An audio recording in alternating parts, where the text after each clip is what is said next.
All information contained in this podcast is general in nature and does not consider your individual circumstances. You should consider the appropriateness of this information with regards to your individual objectives, financial situation, and needs.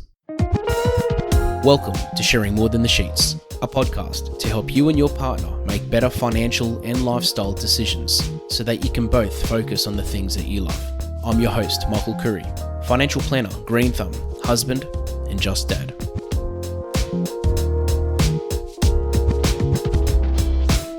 In my recent episodes, I've talked about the power of accountability. I've talked about the power of consistency, which, by the way, is literally a coincidence. After I wrote the title of the second episode and recorded it, I had realized that I'd just done something similar. But I thought we'd run with that today. And I'd like to talk about the power of knowledge, and financial knowledge in particular. Now, I've talked about this before, but in schools, when I was at school, they definitely didn't teach enough about money. And today, I don't feel like they teach kids enough about money and real life things that children should know, children should know so that when they're adults, they know it. But today, I really wanted to highlight the importance of this financial literacy thing and just really highlight the importance of you educating yourself on money. And while it's great to have a financial advisor, a great accountant, a great mortgage broker, people around you that can really give you guidance and assistance, it's important to be educated. Now, with me and my clients, I like to explain things. I like to educate them. I don't expect anyone to become an investment whiz overnight, but I like to explain things enough so that they're comfortable with it and that they understand it. And there's different ways to educate yourself. There's having a professional assist you. There's reading. There's thousands, if not millions, of podcasts. There are videos out there. Now, of course, some are very bad and you need to be careful and you can't listen and trust everything you see online. But there's a lot of knowledge out there, ways of you educating yourself. The benefit that I see in knowledge and financial education, and this obviously helps when someone sees a financial advisor and I help my clients and educate them. But one of the biggest benefits is when you have knowledge, you have confidence. When you have confidence, you're more likely to make decisions. Because when you don't have knowledge and you lack that and you lack confidence in yourself and your decisions, you're less likely to invest. You're less likely to make financial decisions that are probably best for you and your family.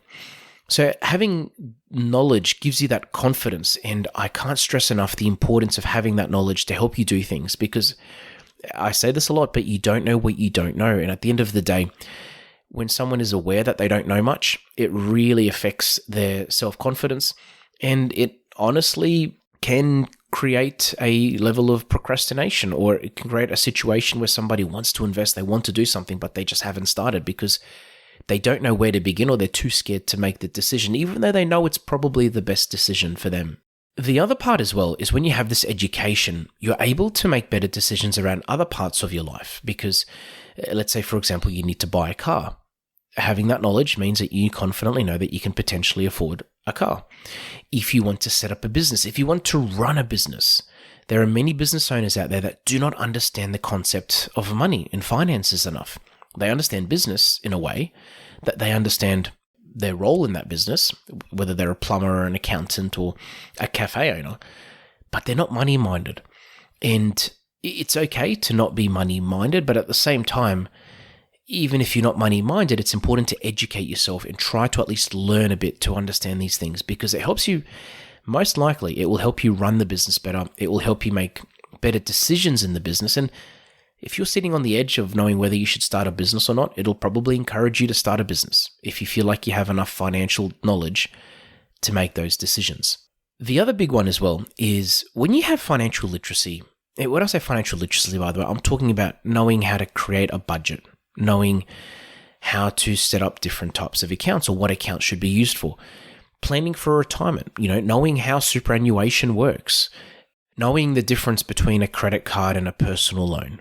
Things which you probably know, but you'd be very surprised many people don't have a proper grasp of. The other thing as well is just knowing how to track your personal spending, because here's another thing. There are many times that I'll meet someone which really needs help managing their money, really needs help monitoring where things are going, what's going in, what's going out, but they're too scared to look. Why are they too scared to look? Because they don't understand it. And this level of, you can call it financial ignorance, can be a bit dangerous because it's essentially putting your head in the sand and just assuming that everything's going to be okay doesn't usually help.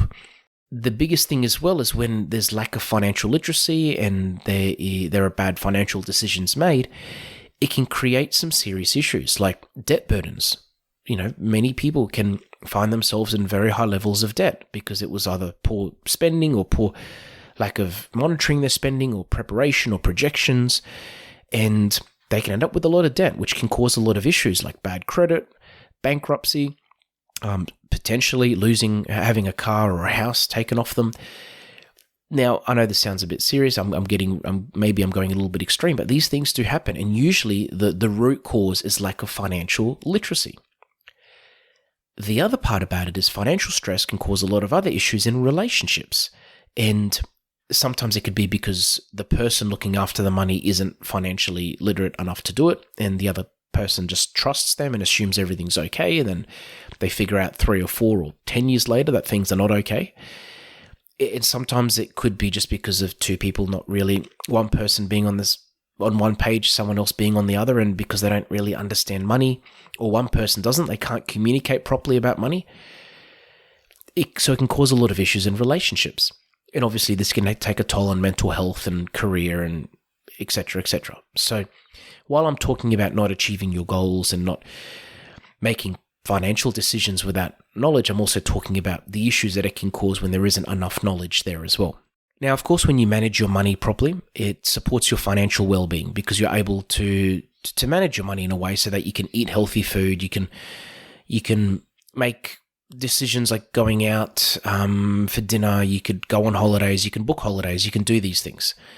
Many times I've seen a situation where a couple, for example, will really just want to go on a holiday, but they don't think they can afford it. But usually after looking at their situation, we'll find that they actually can do it. And all along, they just didn't really understand what was coming in and what was coming out. And you've heard me harp on about budgets, and this is part of it in a way.